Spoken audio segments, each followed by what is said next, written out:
This is a review of participles and gerunds. The definition of a participle is a word formed from a verb and used as an adjective. Participles usually have one of two endings, either ing or ed. The ing ending signifies a present participle and the ed ending suggests a past participle. Sometimes definitions can be difficult to understand, but examples can help us understand what a participle is. In my example, the growing child drank plenty of milk. The word growing is a participle. It is a word, grow, that we normally think of as a verb or an action, like somebody can grow a certain amount in a month. But in this case, that word growing is used as an adjective to describe the child. The child is the person being described in this sentence by our participle, growing.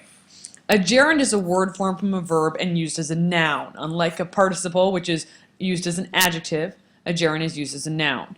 Gerunds always have ing endings. An example for this would be growing corn can be difficult in a drought. Our gerund is growing.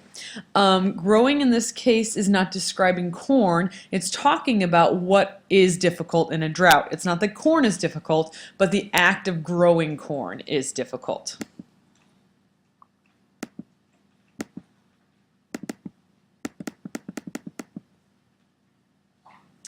These are some examples of participles. In the first sentence, the falling monkey tried to grasp the tree. The word falling is a participle. It's a present participle and it's describing, in this case, the monkey. The monkey is the noun in this sentence that it is describing.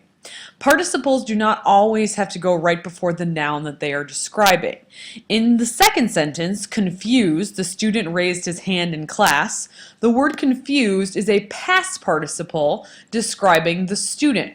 Now, the reason that we would do something like this in writing is to add variety to our sentences. Sure, we could say the falling monkey tried to grasp for the tree, the confused student raised his hand in class, but both of those sentences follow the same pattern. When we change the pattern of our sentences, we make our writing more interesting. Confused, the student raised his hand in class. Still a past participle that is describing the word student.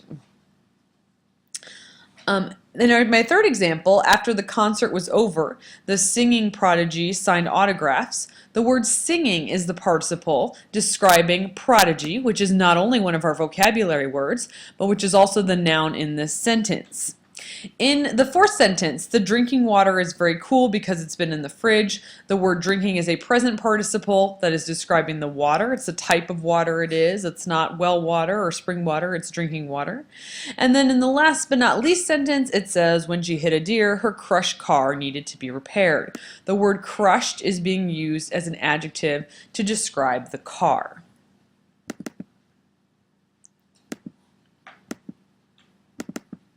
These are some examples for gerunds. In gerunds, we're taking those ing words and we're using them as nouns. So in sentence number 1, falling monkeys are in real danger in rainforest, our gerund phrase is falling monkeys. That's the topic of our sentence, the subject of our sentence. They are a real danger in rainforest.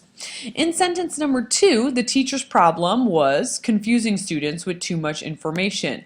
I use that word confused again to talk about the problem that the teacher is having, in this case, confusing students with too much information. In the third sentence, I go back to using the gerund as the subject of the sentence. Singing, that's the subject of the sentence, was the girl's favorite hobby, so she soon became a prodigy, vocab word. Now, gerunds, you know gerunds are gerunds because you can replace them with a noun. So in sentence number 1, where it says falling monkeys are a real danger in rainforest, you could replace that with a noun. You could say trees are a real danger in rainforest, or downpours are a real danger in rainforest. Whenever you can take out the ing word and replace it with a noun, then you know that you have a gerund. In sentence number 3, I once again use the example of the word drinking and followed by the word water. But in this case, I said after drinking water, the marathon runner felt better. Drinking water is what helps the marathon runner improve. And last but not least, crushing the deer caused a dent in her car. This action, crushing the deer, is the subject of our sentence, and that's what caused a dent in her car. Now, gerunds can be used in several different ways. Probably the easiest one to recognize is when we use a gerund as the subject of the sentence. So in my sentence, falling from a tree is a real danger for monkeys in the rainforest. Falling from a tree is what we call the gerund phrase. It's the gerund and all the related words that come after it. In this case, it doesn't just say we're falling, but we're falling from a tree. In sentence number 2, this is probably the most difficult. The teacher's problem was confusing students with too much information. This is called the predicate nominative because I could take out this word was and I could put in an equal sign. And now what I'm doing here is I'm saying that the first part of that sentence equals the second part of the sentence. The teacher's problem is equal to confusing students with too much information. In the third sentence, we go back to a subject and say singing was the girl's favorite hobby, so she soon became a prodigy. This is an example where we don't have a gerund phrase, we just have a gerund. We just have one word. Singing is the girl's favorite hobby. We don't have singing for her classmates or singing in choir, we just have the word singing. And in number 4, after drinking water, the marathon runner felt better. This is called the object of a preposition, which is another way a gerund can be used. This one comes after a preposition, which is ironically the word after. Our preposition after tells us when it happened. After drinking water, the marathon runner felt better. And last but not least, crushing the deer caused a dent in her car. This is again the subject of the sentence. It is what we are talking about, and it is what is doing the action or the verb, which in this sentence is causing a dent in the car.